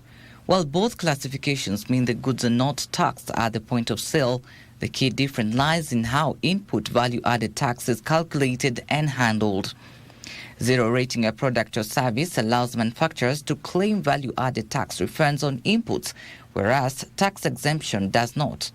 National Treasury Cabinet Secretary John Badi argues that the current tax system has placed a heavy burden on public finances through mounting tax refund claims and has failed to directly benefit low-income households as originally intended. These provisions in our laws have been abused, misused, not understood, and we are trying to say, let us remove this unnecessary tax exemption, tax benefits that don't even benefit the ordinary consumer. What we are trying to do is to stop this culture of some unscrupulous business people asking for refunds which they don't deserve. And that refund is coming from taxpayers' money. It's putting a strain on our pockets for nothing. It's making us not be able to provide some essential services. If you have clients or industries who are going into exports or who are zero-rated, they go to VAT refund situation. So I think they're trying to streamline the VAT refunds, make sure they're legitimate. We are also aware that about 400 KRA officers were recently sacked as well because of that issue. So I think the finance bill is more around the administrative side of things, making sure we tighten up things. Mbadi says the long-term gains, both in terms of fiscal sustainability and better targeted social protection, justify the shift of some products from tax-exempt category to zero-rated, adding that a balance must be struck between revenue collection and efficient delivery of subsidies. As we speak, inputs for fertilizer manufacture are exempt. So if you exempt also fertilizer, it's the best because you have exempted inputs, so there will be no input tax after all. So the input is exempt, output is exempt, the net effect is almost zero. Trevor Ngendo for Prime Edition.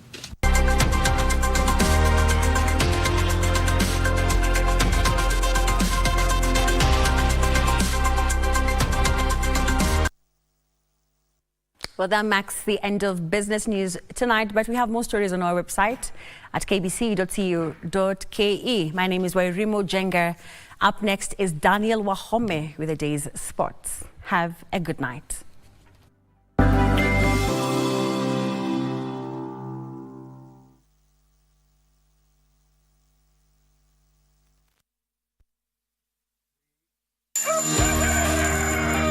Good morning. Good morning. Good morning, Kenya. Wake up with Good Morning Kenya, the morning show that's got it all. We dive deep into issues shaping our country. Youth are a voice of a nation. What is the next step for the young people? Unpacking political landscape from Monday to Wednesday. We discuss family matters. It is very important to guard your relationship. And for your health. Someone doesn't wake up and they become an addict. It's in stages. We've got you covered each and every Tuesday at 9 a.m. Every Wednesday, it's all about the viewpoint. A day in politics is like 1,000 years. Unpacking the biggest stories of the week, getting you insights and getting you ready for your day. And the package is not yet done.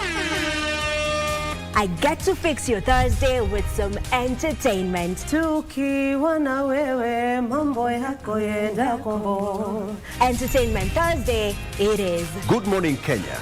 We shape your day. Good Morning Kenya, every weekday morning on KBC Channel 1.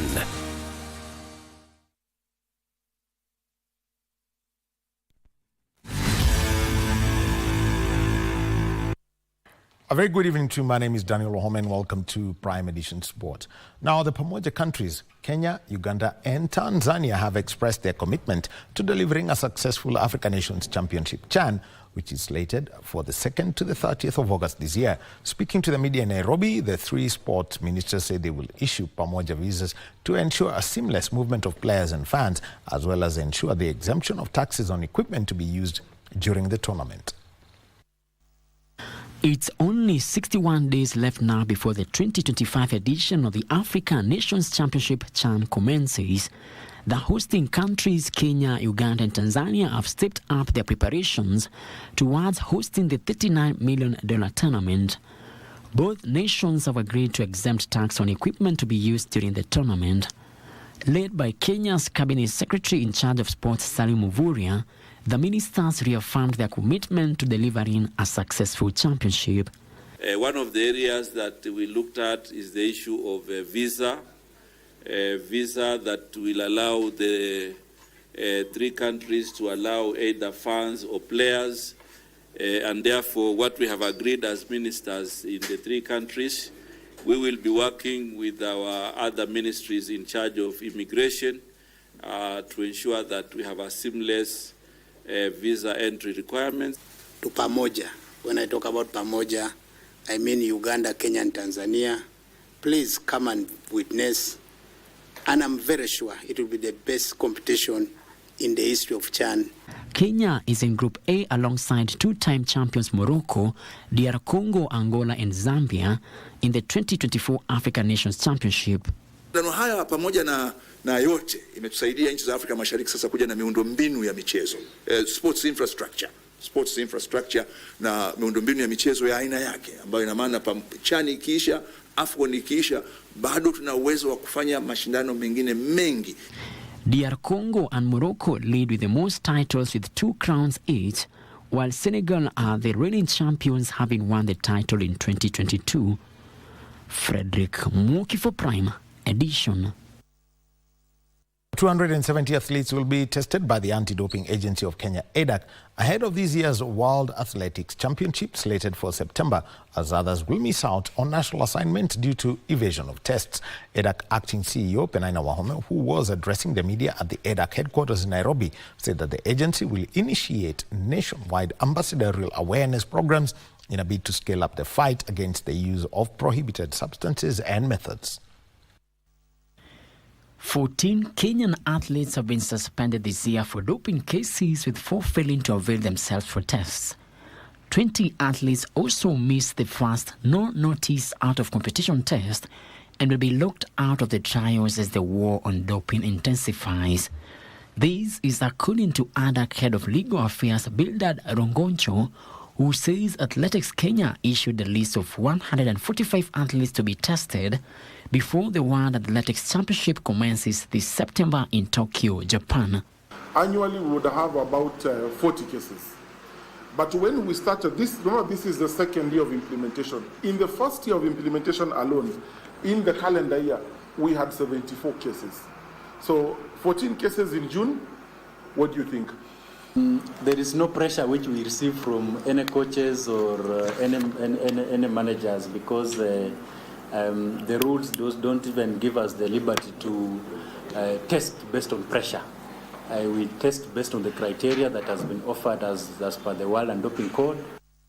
Recently, 3 Kenyan athletes have been provisionally suspended, including 2015 World Youth Championship 3,000 meters bronze medalist Sheila Chelagat, who was suspended by the Athletics Integrity Unit after testing positive for EPO. Nothing left. 100 meters to go. It is going to be a world record. You can see it. Others include 2020 Valencia half marathon champion Kibiwot Kandie, who was suspended for evading, refusing or failing to submit to sample collection by an athlete. We have done every effort, I've put effort in place to reach out to these athletes as much as possible. So we are confident that we are not going to face the usual story of athletes who are left out without any documentation and all support why they were not tested. Frederick Muki for Prime Edition. Now, the national women's soccer team, the Harambee Starlets, is set to face Morocco tomorrow in the national friendly in Rabat. The match will act as a build-up towards the final round of the 2026 CAF Women's Africa Cup Nations build-up against Gambia, which will be played in October this year. The team is also expected to take part in the CECAFA Women's Senior Championship, which will now be held in Tanzania from the 12th to the 22nd of June in Dar es Salaam. Hosts Tanzania, Uganda, Burundi and South Sudan have already confirmed their participation in the CECAFA tournament, which will also act as a build-up towards the WAFCON qualifiers, according to CECAFA. Now, Competitions Director Yusuf Mosi, Harambee Stars are also in Morocco for 2 international friendlies scheduled for this weekend.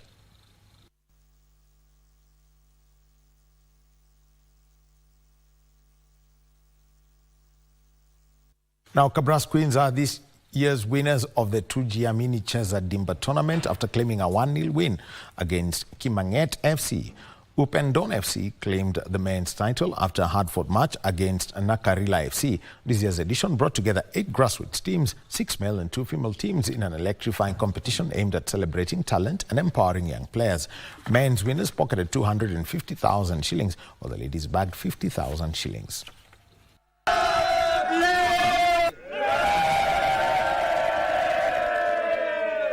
Kama Upendo hii ndio itatusaidia sana. Tunacheza regional, tuna top na kuna vitu tuna lack vitu mob sana. Kama players tuna struggle sana hata kufika mazoezi. Kila msee anajilipia fare, anajitoa zoezi, anajileta zoezi. So itatusaidia hapo.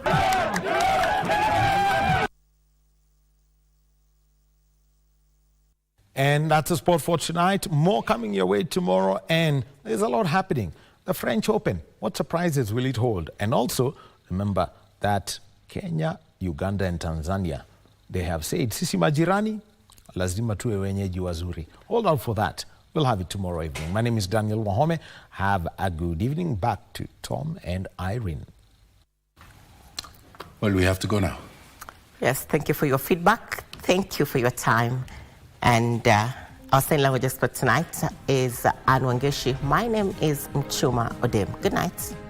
Well, that concludes Prime Edition, and backed by the entire Prime Edition team, we want to thank you so much for inviting us into your home and for choosing us to be your voice. My name is Tom Boyer. Good night from Nairobi, Kenya.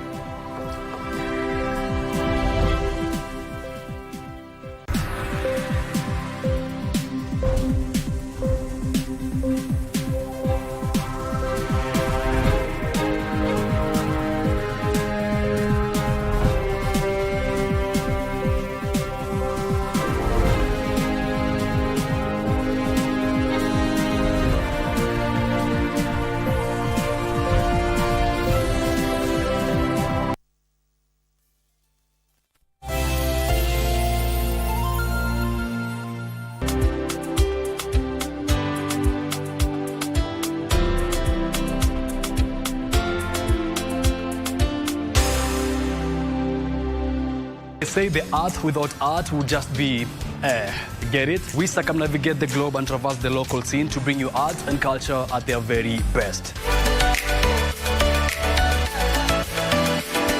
From fine art, culinary art, performing arts, and even cultural events, you name it, and we have got you covered.